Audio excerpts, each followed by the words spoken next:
আজকে সকালের আবহাওয়াটা দারুণ। আজকে আমি গাড়ি নিয়ে বেরিয়েছি বাবা স্কুটারটা আজকে ইয়ামাহা শোরুম নিয়ে যাবো। তো ইয়ামাহা শোরুমে আজকে সার্ভিসিং আছে বাবার। গাড়িটা সমস্যা একটু দেখা দিচ্ছে, তার জন্য বাবা বললো যে অযোধ্যা যাব। তাহলে অযোধ্যা যখন যাবে তার আগে একবার স্কুটারটা সার্ভিসিং করে দিই।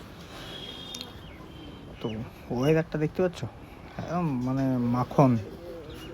সকাল সকাল একদম, না আছে রোদ না আছে কুয়াশা, খুব সুন্দর একটা আবহাওয়ার মধ্যে দিয়ে আমি স্কুটার নিয়ে যাচ্ছি। এটা হচ্ছে মুকুটমণিপুরের এই জায়গাটার নাম বলা হয় বাগজগড়ার বাঁধ। একদম এস আকারের একটা টার্নিং। এবার আমরা সোজা চলে যাবো ইয়ামাহা শোরুমে গিয়ে দেখা হচ্ছে। এই যে এটি হচ্ছে বাবার স্কুটার ইয়ামাহা রে। এই স্কুটারটি হচ্ছে বাবার। তাহলে এই স্কুটারটির আজকে সার্ভিসিং করাবো।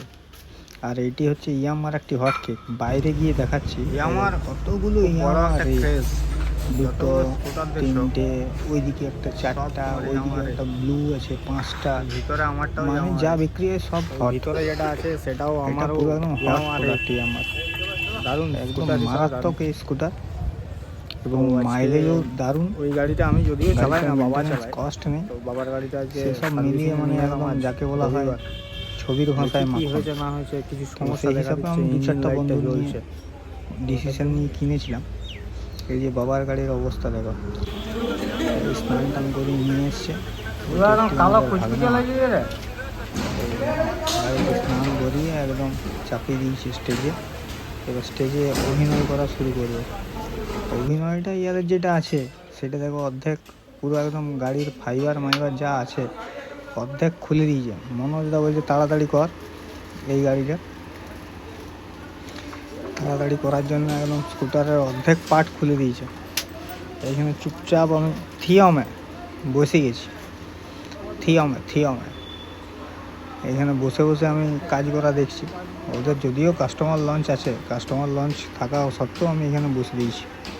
বাবা সার্ভিসিংয়ে আসতে চায় না, তার প্রধান কারণ হচ্ছে এই যে বাবার খুব প্রিয় এইটা স্কুটার। এইটা একটা নতুন কালার এসছে, দেখো দারুণ কালারটা এসছে, গ্রের সাথে ইয়ামাহা রে উইথ কালার গ্রে, তাই না? কালারটা তো আমার বাম্পার লেগেছে, তোমাদের কেমন লেগেছে জানাবে। বাবার গাড়িটা খুলে একদম শুরু করে দিয়েছে, কিছু নয়, হ্যান্ডেল সব খুলে দিয়েছে। হ্যান্ডেল রেসার চেঞ্জ হবে, ব্রেক কেবল চেঞ্জ হবে, এক্সেলেটর কেবল চেঞ্জ হবে, মোবিল ফিল্টার চেঞ্জ হবে। এই দেখো অবস্থা, কেবলগুলো সব পাল্টে দিয়েছি। কারণ বাবার প্রায় 2.5 বছরে বাবা গাড়িটা 44,000 কিলোমিটার চালিয়েছে 2.5 বছরে।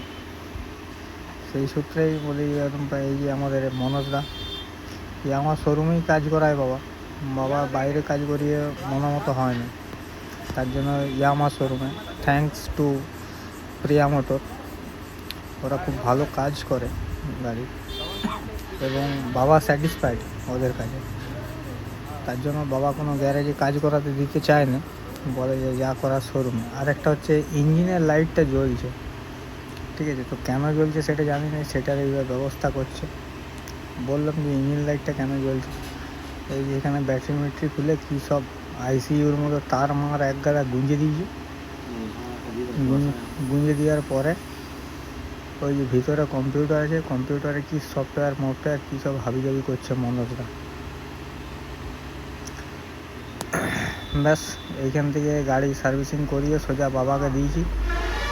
বাবার ওইখান থেকে আমার একটা অন্য গাড়ি ছিল, আজকে অন্য গাড়ি দিয়ে আমি ঘর যাচ্ছি। এই গাড়িটা খুব সুন্দর গাড়ি, কিন্তু আমার চালাতে খুব অসুবিধা হচ্ছে। ইয়ামাহা R15 দারুণ গাড়ি, কিন্তু মেন জিনিস হচ্ছে আমি তো এই এত ঝুঁকে চালাতে পারিনি, তার জন্য অসুবিধা হচ্ছে।